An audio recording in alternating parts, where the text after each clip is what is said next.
Sisa, on the heels of Purim, we start heading Shloshim Yom Kodim Achag. There's a minute to start learning Hilchos Pesach already on Purim, and there's a transformation happening.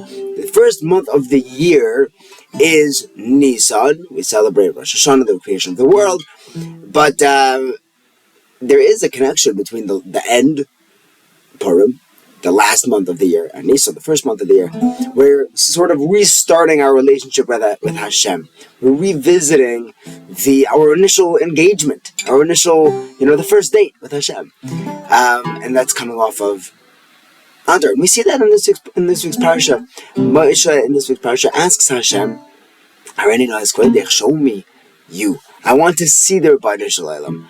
And the Chazal explained he was asking the famous question of Russia, v'toivloi tzadik v'raloi, trying to figure out, explain to me your ways. How does this whole, God project make sense? And Hashem says you're only going to understand it afterwards. You only understand it. He showed him the knot of the tefillin.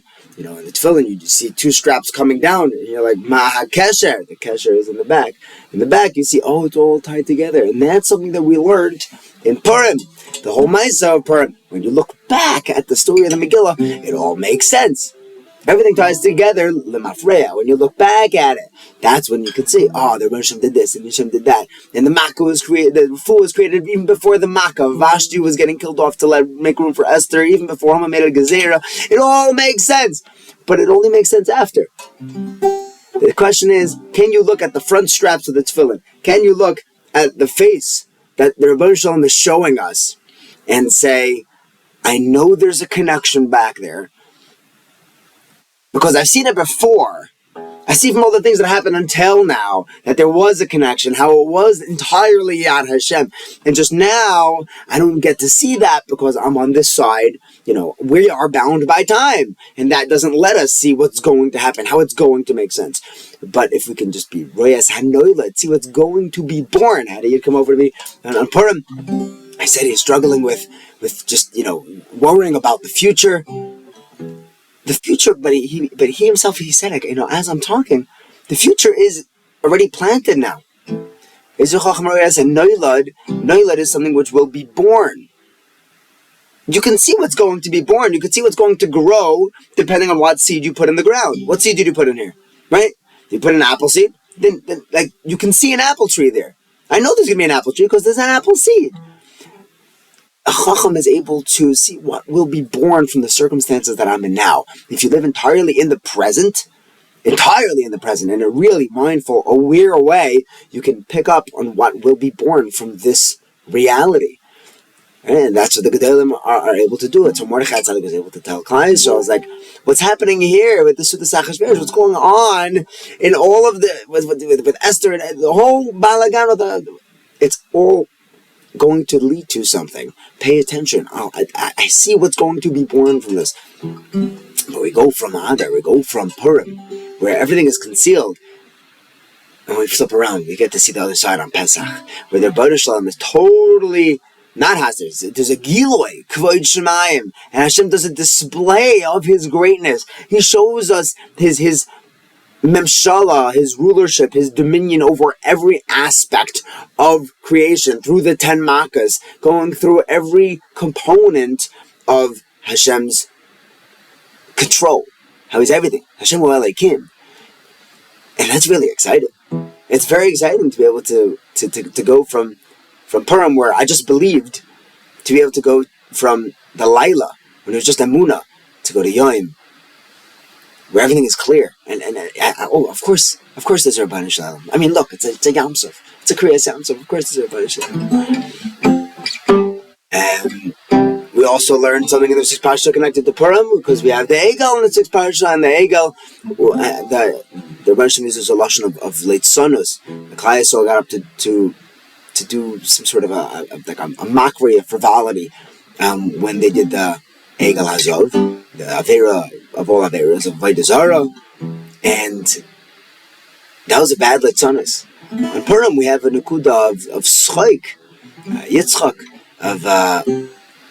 of fun, a joy, of letting go of das, of being frivolous in a sense.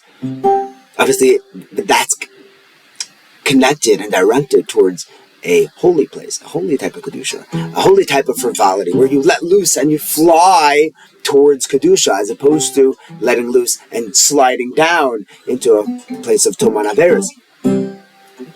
I have a ma'isa about of positive Leitzanus. I think I've said it before. There was a guy in yeshiva who got up in the middle of the year on a random Monday, Thursday laning, and when he got up for Hagbah, he flipped it around and did a backwards Hagbah, like we do in Simchas Torah.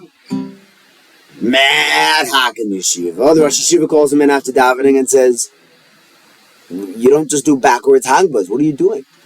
So he explained. He said, "Look, Rabbi, if I was wrong, give me whatever the einish is, kick me out, suspend me, whatever it is. But let me explain why I did it. If you're maskim, then I can go back to Seder." He said, "Why did he do it?" He said, "The guy who got shlishi today had a tremendous stutter. And just the word, the brachas, Parshas HaTorah weren't coming out. And it's tremendously embarrassing. There's a lot of pressure. And I was getting up right after him. And I knew that there was like a vibe in the room that could really embarrass this guy. And I needed to dispel that.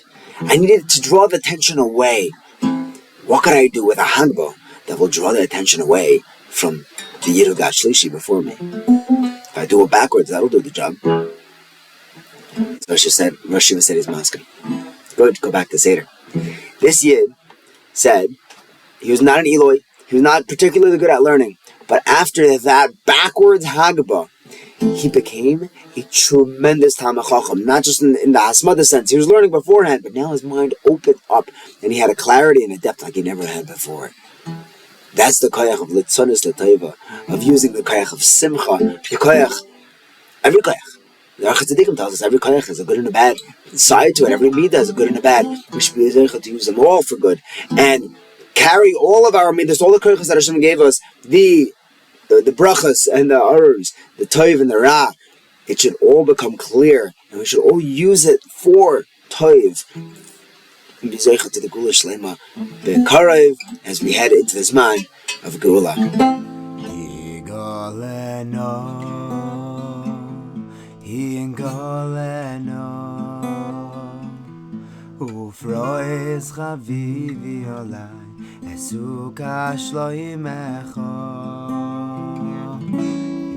Higalena, Higalena, Ufrois Chavivi Olai, Esuka Shloimecha. Higalena, Higalena, Ufrois Chavivi Olai, Esuka Shloimecha. Higalena, Higalena, Ufrois Chavivi Olai, Esuka Shloimecha. Higalena, Higalena, Ufrois Chavivi Olai, Esuka Shloimecha. Higalena, Higalena, Ufrois Chavivi Olai, Esuka Shloimecha.